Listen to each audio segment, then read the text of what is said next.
For today's drawing tutorial, I'm going to be walking you through how to draw Saint Martin de Porres or Saint Martin de Porres, however you pronounce it. We celebrate his feast day on November 3rd, and I'm going to show you how to draw him using simple lines and simple shapes. For this project, all you need is a piece of paper, a pencil, and something to color with.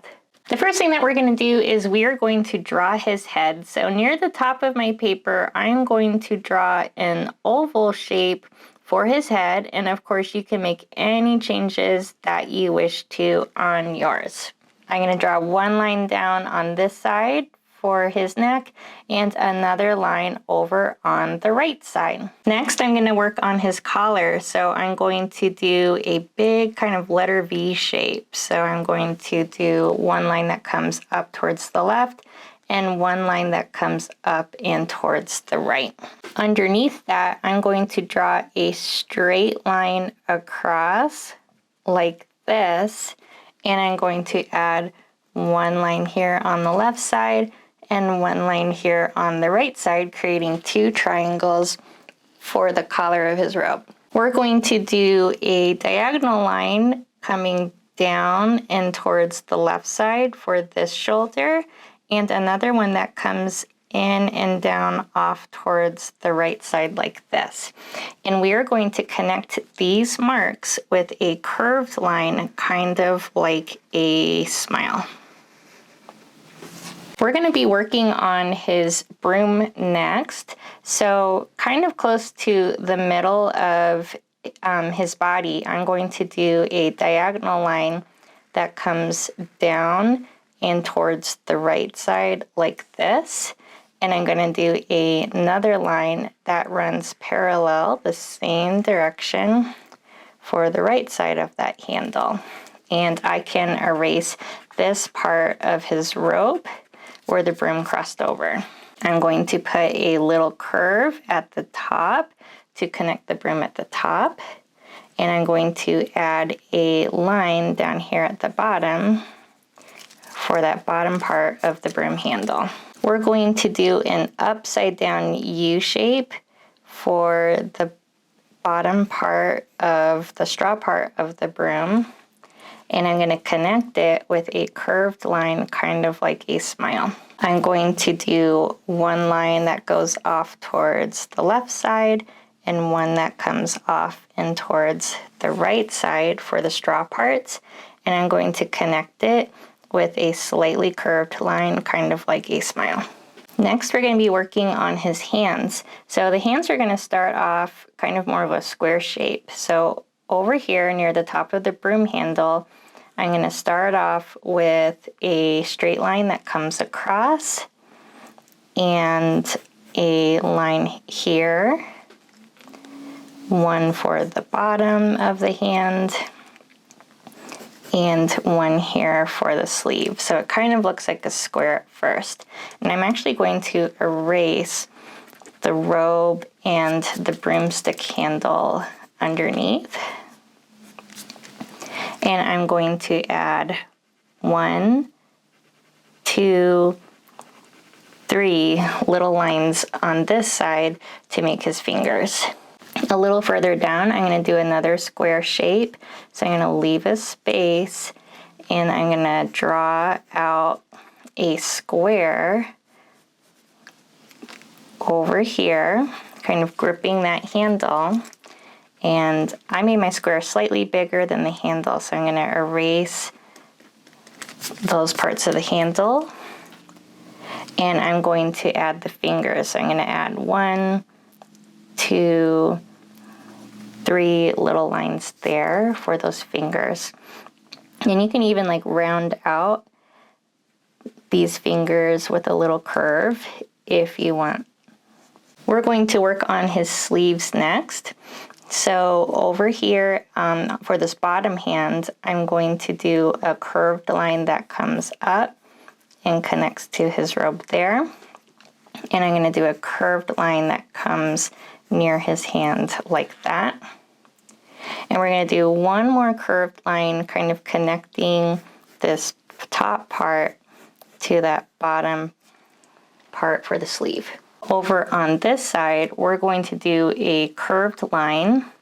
So I'm starting a little bit in from that top part of his robe, and I'm curving around towards his hand, and kind of where the edge of his hand and wrist are, I'm going to connect it like so. We're going to add one more line over here on this side so it looks like his elbow is bent. Next, we're going to be working on the sides of his robe. So over here by this arm's elbow, I'm going to do one line that comes down. And because I have that broom down there, I'm going to actually stop when I hit the broom. And over on this opposite side, kind of close to where the elbow would be, I'm going to do a diagonal line that comes down but slightly towards the left for as long as I want his robe to be. And I'm going to connect this bottom part of the robe with a curved line like a smile and stop when I hit the bottom of the broom. I'm going to do this black part in the middle. So starting a little bit in from this edge, I'm going to do a straight line that kind of matches the angle of the white part. And I'm going to stop before I hit the bottom. And I'm going to do another curved line, kind of matching that curve of the bottom of his clothing and stopping at the broom. And I can see a little bit poking out here, so kind of down at the bottom of the sleeve, I'm going to do a line that comes down, and I'm just going to draw it until I hit the broom. You often see him with a rosary in paintings and artwork of him. So for our simple rosary, we're going to just draw a letter U shape kind of in this gap between the white part and the black part of his clothing. We're going to do a straight line down like this, and then at the bottom I'm going to thicken up my lines with a little crucifix like that. And you can add some beads. I'm going to do 1, 2, 3, a big bead where the long line connects to this U shape, and then I can add a couple beads like that, as many or as few as I can fit. We're going to be working on his face next, so we're going to start with his ears. So right about the middle of this oval, I'm going to do a curved line, kind of like a parenthesis, for one ear over on the left side, and a similar curved line but going the opposite way over on the right side. For his hair, near the top of his head, I want to do a line that comes straight across, left to right, for the top of his hairline. And we're going to do 2 diagonal lines, one that comes down towards this ear on the left, and one that comes down towards this ear on the right. We're going to be adding bumps, so think kind of like a rainbow or a little frown.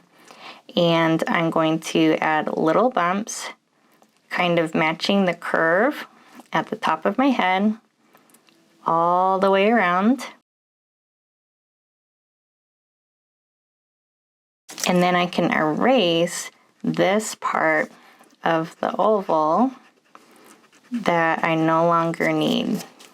We're going to give him a face, so kind of near the middle of the oval, I'm going to do 2 circles for his eyes, and you can do any style face that you want on your artwork. Halfway in between his eyes and the bottom of his chin, I'm going to put a little curve, kind of like a smile, but this is actually for the bottom of his nose. And in between his nose and his chin, about halfway, I'm going to put another curve for his smiling mouth. Above his eyes, I'm going to put 2 downwards curved lines for his eyebrows. And unless there's anything else that you want to add, like maybe you want to add some bread or some animals, you can go ahead and work on coloring your artwork. So I'm going to be using markers, but you can use your favorite art supply. And when I use markers, I love to use pens like this to outline my pencil before coloring it.